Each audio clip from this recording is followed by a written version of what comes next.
From the Wayback Machine, I just rewatched Edge of Tomorrow with Tom Cruise and Emily Blunt. Let's talk about it right now.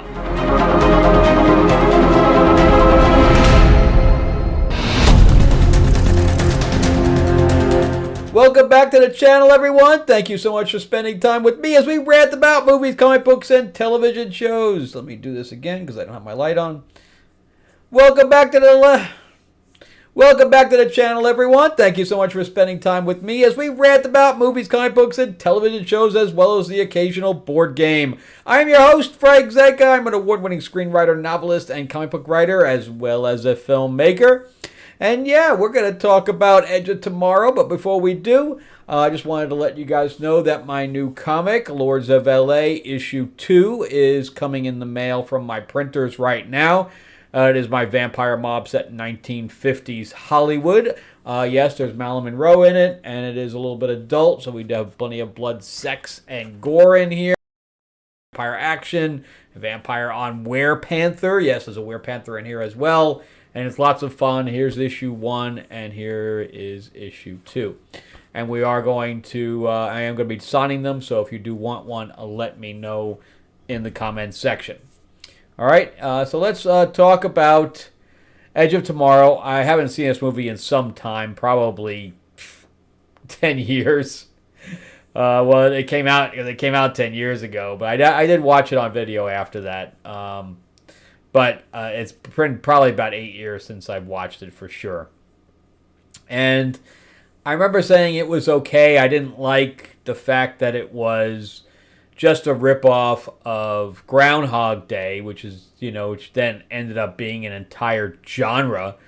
So yeah, Groundhog Day was the first one, and then it just spawned all these other films of the same type. And even today, there's movies coming out that have that relive the day, thing. So it's like it's turned into its own genre, kind of like the Body Swap. So I am a big fan of Tom Cruise. I'm a big fan of Emily Blunt, and of course, it also stars Bill Paxton. Especially when we're getting nostalgic with him. With Twisters came out, with him creating that, that franchise, which I'm sure it'll become a franchise now. It's also directed by Doug Liman, who did The Bourne Identity. He also produced Suits, and he also directed Mr. and Mrs. Smith. So all of those things that he's done have become like classics. And it was written by Christopher McQuarrie, among others. But of course, Christopher McQuarrie has become Tom Cruise's partner on the Mission Impossible franchise. So this is, a movie that has become a cult classic. It wasn't always that way. When this movie actually came out, it actually lost money. It was a $175 million budget, of which, during 2014, there was obviously the ability of doing effects, but not as easily as it is today, 10 years later. It had a ton of effects in it that were probably very expensive at the time. And then on top of that, Tom Cruise always does his own stunts, etc. And of course, they had to build those mech suits, or those partial mech suits, the skeletons that they wore, and all of that as well. So it was a $175 million budget, and then on top of that, it only made $364 million in the theater. That which was not enough to cover its production budget. Even at 2.3%, it needed to make $400 million, and that's without marketing budget. And then it went on to make another $30 million on top of that in video sales. Of course, now, 10 years later, as I said, it's become a cult classic, and it's actually leaving Netflix this week, which is why I went and watched it again. And I'm going to give you my review on it as well now after seeing it for at least a third time. I think it is the third time. So, I mean, Emily Blunt's never looked better as far as I'm concerned. She's incredibly gorgeous in here as the warrior, basically the warrior queen.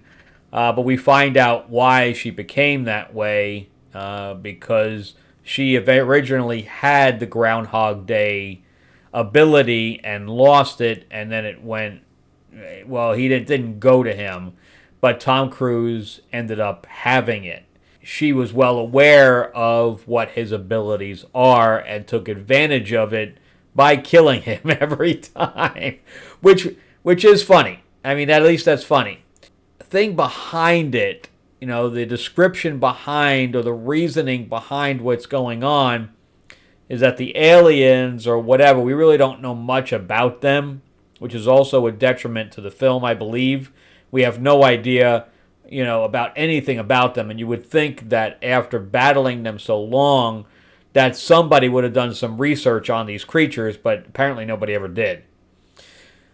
So we have just this small group that are kind of in on it.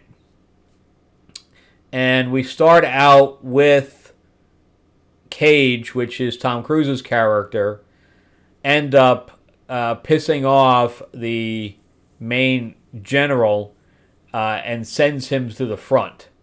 And he is not a soldier, and they make this a very big deal, which then by the end his arc is that he's actually the best soldier there is because he's died in combat so many times that he had no choice but to be good, and he had her training him.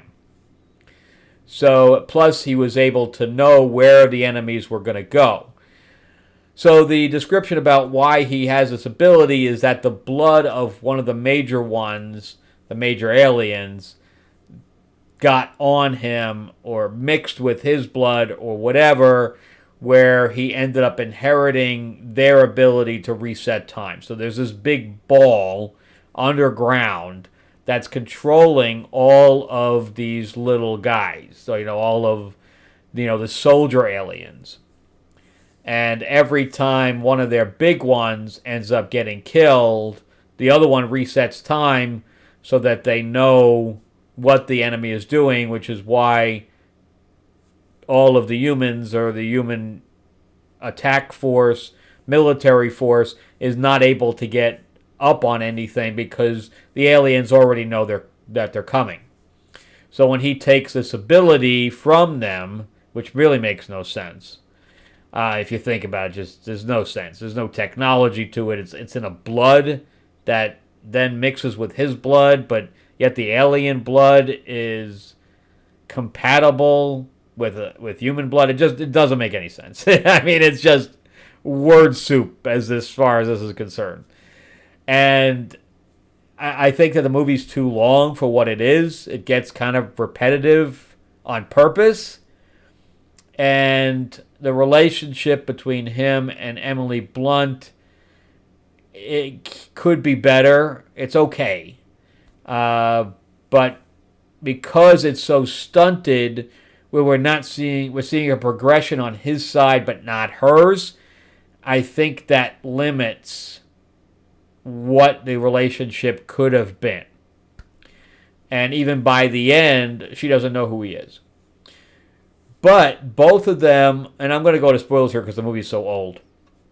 But it was great to see Bill Paxton again, too. I was very, very happy to see him. And then there's two CW actors in here that have very small roles. One is the guy that played Firestorm from Legends of Tomorrow. And the other guy, or the other girl, is the sister from the rebooted Charm that was awful. But the thing, I was watching her and I'm like, who is that? I know who that is, and I couldn't tell.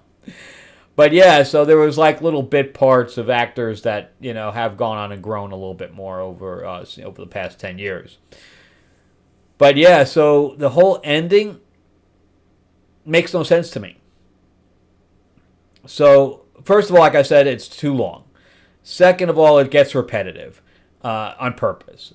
And that's why it's too long, is that we're seeing the repetitiveness and we're just like, all right, can we get on with this now? And then the last part is the ending. We actually go back in time after they both die. Neither one of them has the power, and yet the aliens still have been destroyed, but they went back in time. It doesn't work. How could they go back in time, but the rest of the world continue? I don't understand it. Does anybody explain that to me? So the aliens still die. So that the aliens went forward and it kept going in time, but yet all the humans went back in time because they were reporting on the alien thing being destroyed, and that their battles were now being won. Except now Tom Cruise and Ellie Blunt are alive, along with the whole J Squad. I'm total, and they don't have any memory of what happened. Only he does. So I was thoroughly confused by the whole thing. And that's what kind of dragged it down for me, is that the script really needed another rewrite, or they should all have died and just left it at that, and they were just heroes by the end. Of course, that wouldn't have made a happy ending, but it is what it is, you know. Sometimes there can't be a happy ending, because when you don't, it just doesn't make any sense. So anyway, I love the movie. Like the first half of the movie, like the first hour is very entertaining. Very entertaining. But the second half kind of drags, and then it gets confusing. That's why I think the script needed another rewrite. Like I said, it's become a classic. You know, definitely a cult classic. A lot of sci-fi people really love this film. And, you know, again, the acting's great, and, you know, special effects are great, and the battle scenes are good, and, you know, all that stuff. And it does have you wondering what's going to happen, and, you know, all that stuff. You know, I mean, you know that the aliens eventually going to get defeated, but, you know, it's like a how, you know, because they're roadblocked throughout the entire thing. So I'm going to give this movie probably a 7.5 out of 10 on the Wayback Machine. Let me know, have you seen it? Did you like it? Do you love it? Can you explain the ending to me? Because I write sci-fi, and I have written time travel films, and I love when there's we just discussed this when we were talking about some of the other time travel stuff, Time Cut. But the movie has got to be secular, or it doesn't make any sense. You know, you've got to really plot out time travel when you do that. Of course, this was only going back a day, but then the whole ending was just weird. All right, let me know what you guys think. Thank you again so much for watching. I greatly appreciate it.